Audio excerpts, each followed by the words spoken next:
नीतीश कुमार के साथ गजब हो रहा है। मुख्यमंत्री पद की शपथ ले ली है उन्होंने, ताजपोशी हो गई है और कहा जा रहा है नीतीश सरकार आखिरी बार। आखिर ऐसा क्यों कहा जा रहा है? मैं हूं विजय विद्रोही। आमतौर पर नेताओं के लिए कहा जाता है कि अब की बार मोदी सरकार, फिर से मोदी सरकार, बार बार मोदी सरकार। अब मोदी की जगह आप कोई भी नाम ले सकते हैं, लेकिन नारा यही रहता है कि अब की बार फलाने की सरकार। लेकिन नीतीश कुमार के साथ गजब हो रहा है। मुख्यमंत्री पद की शपथ ले ली है उन्होंने, ताजपोशी हो गई है और कहा जा रहा है नीतीश सरकार आखिरी बार। नीतीश सरकार चौथी बार भी नहीं कहा जा रहा है, यह कहा जा रहा है नीतीश सरकार आखिरी बार। आखिर ऐसा क्यों कहा जा रहा है?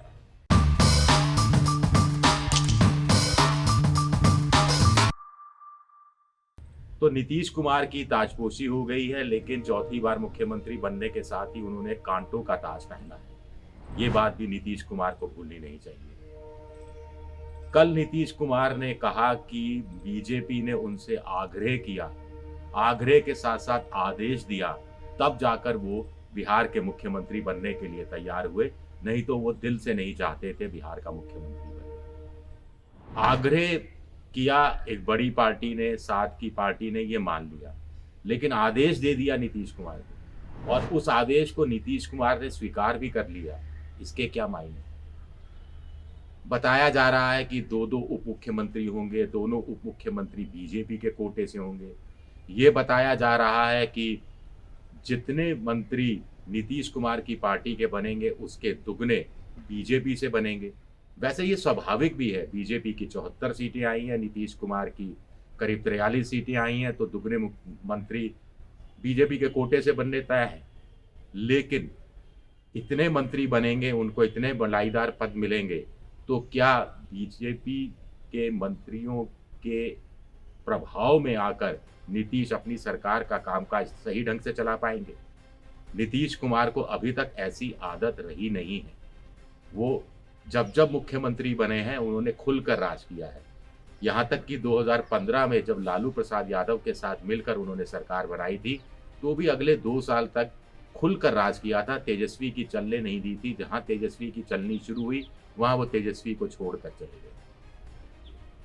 लेकिन नीतीश कुमार के साथ इस बार दिक्कत यही आने वाली है कि उनकी प्रशासनिक पकड़ भी अच्छी है, लेकिन क्या उनका काम, उनकी सरकार का कामकाज सुचारू रूप से चल पाएगा, ये तय नहीं। दूसरा, जब नीतीश को बीजेपी आदेश भी दे सकती है, निर्देश भी दे सकती है कि उन्हें मुख्यमंत्री बनना है, तो क्या नीतीश बीजेपी को आदेश और निर्देश नहीं दे सकते कि चिराग पासवान को एनडीए से हटाया जाए? चलिए, निर्देश देने की स्थिति उनकी है नहीं, कम से कम आग्रह तो कर सकते थे।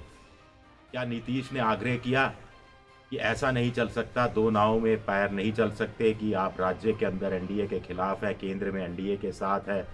माना जा रहा है कि मंत्रिमंडल का विस्तार होने वाला है। माना जा रहा है कि रामविलास पासवान, दलित नेता जिनकी मौत हो गई, उसके बाद उनके बेटे चिराग पासवान को मंत्रिमंडल में जगह दे दी जाएगी।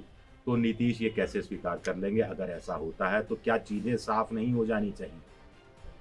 दूसरा बड़ा सवाल, क्या बीजेपी चीजें साफ करने की स्थिति में है? बीजेपी नहीं चाहती कि स्थितियां अभी साफ हो, क्योंकि इसकी बहुत ज़्यादा जल्दबाजी और हड़बड़ी भी नहीं है, क्योंकि सारी स्थितियां, सारी जो चीज़ें हैं उनके पक्ष में। हो सकता है बंगाल तक यही स्थिति रहे, तो बंगाल तक क्या यही टसल नीतीश कुमार झेलते रहेंगे? एक बड़ा सवाल ये उठता है। दूसरा बड़ा सवाल ये उठता है कि नीतीश क्या मंत्रियों को, जो विभागों का बंटवारा होगा, वो अपने हिसाब से कर पाएंगे, या वहाँ भी बीजेपी का आदेश चलेगा, बीजेपी का आग्रह चलेगा? और आग्रह का मतलब राजनीति में क्या होता है, ये सब आप अच्छी तरह से जानते हैं।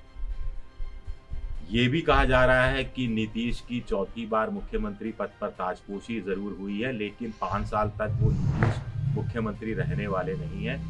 बीजेपी ने उनका रिटायरमेंट प्लान तैयार कर दिया है, ऐसा माना जा रहा है। क्या वास्तव में ऐसा है? जो आदेश और आग्रह है मुख्यमंत्री पद को लेकर, उसके साथ साथ अटैचमेंट के रूप में, जैसे आप लैपटॉप से चीज़ें भेजते हैं तो अटैच कर देते हैं, तो रिटायरमेंट प्लान अटैच किया हुआ है। नीतीश को 2 साल बाद, 2.5 साल बाद क्या उपराष्ट्रपति बना दिया जाएगा? क्या नीतीश उपराष्ट्रपति बनना स्वीकार करेंगे? क्या नीतीश को उपराष्ट्रपति बनना चाहिए? लोग तो ये भी सवाल उठा रहे हैं कि क्या नीतीश को अभी मुख्यमंत्री बनना चाहिए? 3 बार मुख्यमंत्री रह चुके, अब चौथी बार अगर आप मुख्यमंत्री रह भी लेंगे तो क्या कर लेंगे ऐसा? इसी के साथ-साथ उपराष्ट्रपति बनकर भी आप क्या कर लेंगे? इससे अच्छा नीतीश कुमार के पास मौका था कि जो खाली वैक्यूम पड़ा हुआ है, जो शून्य पड़ा हुआ है विपक्ष में, उसकी वो भरपाई की कोशिश कर सकते थे। जयप्रकाश नारायण की जो अधूरी क्रांति थी, उसको संपूर्ण क्रांति में बदलने का मौका भी उनके पास था, इससे बेहतर मौका नहीं मिलने वाला। दूसरी सबसे बड़ी बात है कि बीजेपी में देखा गया है कि बीजेपी जब भी राज्य में किसी पार्टी के साथ समझौता करती है, तो धीरे-धीरे वो छोटे भाई की भूमिका से बड़े भाई की भूमिका में आती है। एक बार जब वो बड़े भाई की भूमिका में आती है, तो फिर अपने अधिकार जताने शुरू करती है।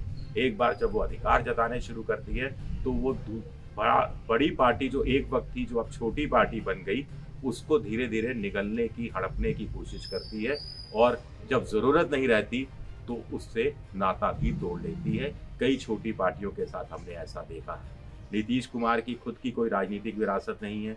वो खुद कह रहे हैं अंत भला तो सब भला, ये मेरा आखिरी चुनाव है। तो क्या जनता दल यूनाइटेड का उनके उपराष्ट्रपति बनने के बाद क्या होगा? ये भी एक बड़ा सवाल है। तो नीतीश के लिए मुख्यमंत्री पद चौथी बार का बहुत-बहुत मुबारक हो। लेकिन साथ ही साथ ये जो चुनौतियां हैं, इन चुनौतियों से कैसे वो पेश आएंगे, बड़ा सवाल। एक और बड़ा सवाल सबसे बड़ा कि तेजस्वी यादव बड़े नेता बनकर उभरे हैं। तेजस्वी यादव मजबूत विपक्षी नेता हैं, 110 विधायक हैं विधानमंडल के अंदर और विधानमंडल के बाहर सड़क पर वो नीतीश की सरकार को हर मुद्दे पर घेरने की कोशिश करेंगे। तेजस्वी यादव ने 10 लाख नौकरी का वादा किया था, तो नीतीश ने कहा था भाई कहाँ से लाओगे 10 लाख नौकरियों के लिए पैसा, हमारे पास तो पैसा ही नहीं है।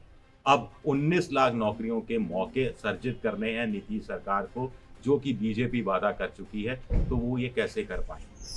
क्या इस पर तेजस्वी उनको घेरने की कोशिश नहीं करेंगे? बिहार की आम जनता उनसे सवाल नहीं पूछेगी, महिलाएं सवाल नहीं पूछेगी जिन्होंने बढ़ चढ़ कर वोट दिया, बेरोजगार सवाल नहीं पूछेंगे जिन्होंने नाराजगी के बावजूद उनको वोट दिया। तो कैसे उभरेंगे?